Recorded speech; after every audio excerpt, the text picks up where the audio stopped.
Today's episode is brought to you by Mazars. SoundCartel.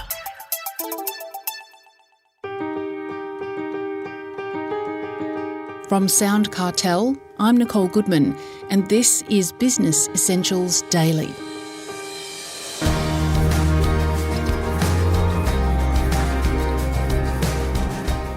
John Di Natale has done so many things in his life.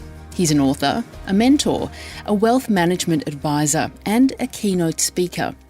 At one time, he even worked in radio, though that wasn't what his parents had in mind when he was growing up. No, they wanted only the best for him. A secure life in one of the big professions. Think doctor, lawyer, accountant. Did he follow their wishes? No. John chose early to break free from the expectations of others, to go his own way. It's been quite a journey, he admits, and it hasn't been easy. It was the topic of a TED Talk by John, where he asked a fundamental question of all of us. What do we want to be known for? Serious stuff, Heather Dawson suggests. So what does John really think about all of these expectations dictating our lives? Well, it's complicated. I think expectations set the way that we think about situations, and it happens subconsciously. And there are so many expectations, not just that others put on us, but also the ones that we place upon ourselves.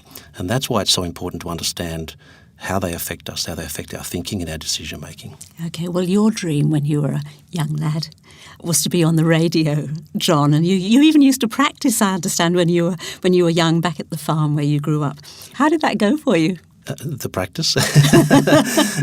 Did it get you into radio? Well, eventually it did. When you grow up on a farm and in an Italian migrant family, a career in radio is probably not high on the agenda, right? My parents had very clear expectations of what my life would look like. I would study hard, go to university, get a good job as a doctor, lawyer, accountant, right? One of those, basically.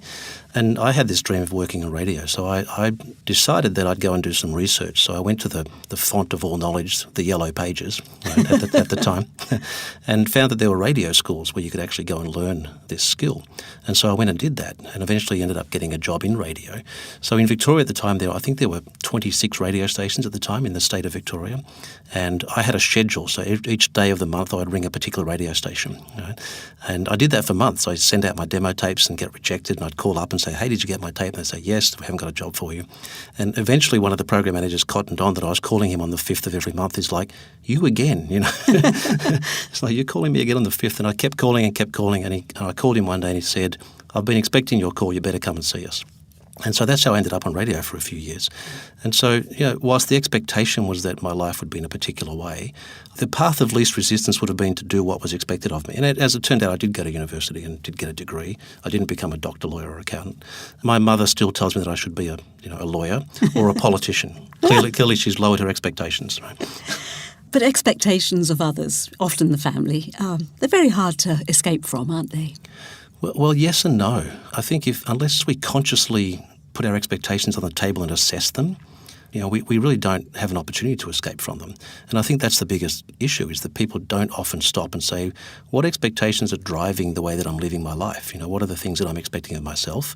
What are the expectations of others that I'm allowing to have me act in a certain way or make certain decisions? And so I think the lead up to that decision can be quite difficult. I think once you make the decision to go, I'm going to live my life based on what I want for myself and what my expectations are, the lead up can take years or decades. Making the decision takes an instant, right? Well, you, John, I see you as a good example of someone who's successfully broken free of expectations, certainly the expectations that comes from your background. You seem to be refusing to tie down to any single career or occupation in your life. Has it been easy? No, not at all. Anytime that you are fighting against a set of expectations, it can be quite difficult. I've certainly had my moments and my clashes along the way with all sorts of people who say, well, this is not what you should be doing, this is not what your priority should be. And then, you question yourself, because you take on so many expectations from other people that become yours in effect. And even then, you're kind of fighting against yourself. You're saying, well, I should want this. Maybe in my life this is what I should want, and why am I over here wanting something entirely different?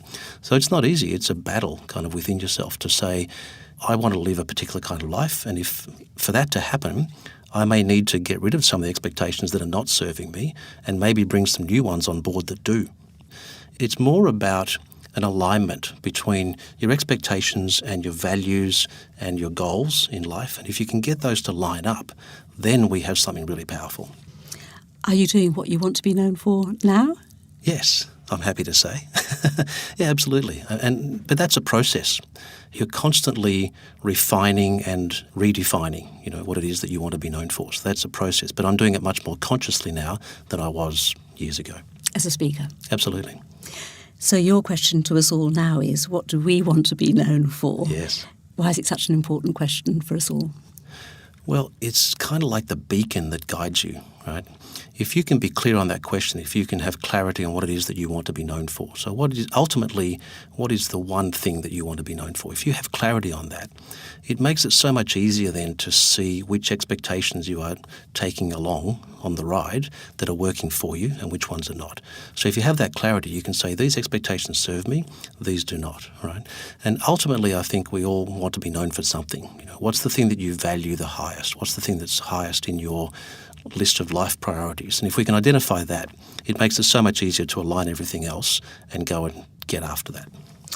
Well, for all of us with so many commitments, I guess, expectations tying us down, is there a starting point, would you say, to bring about change? Oh, absolutely. Sit yourself down in front of the mirror, have a long, hard look, and ask yourself that question.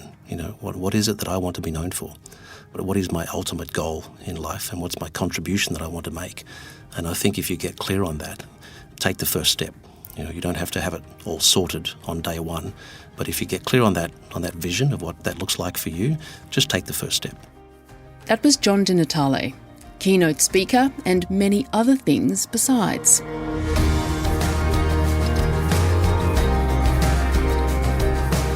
This episode of Business Essentials Daily is produced by the team at SoundCartel.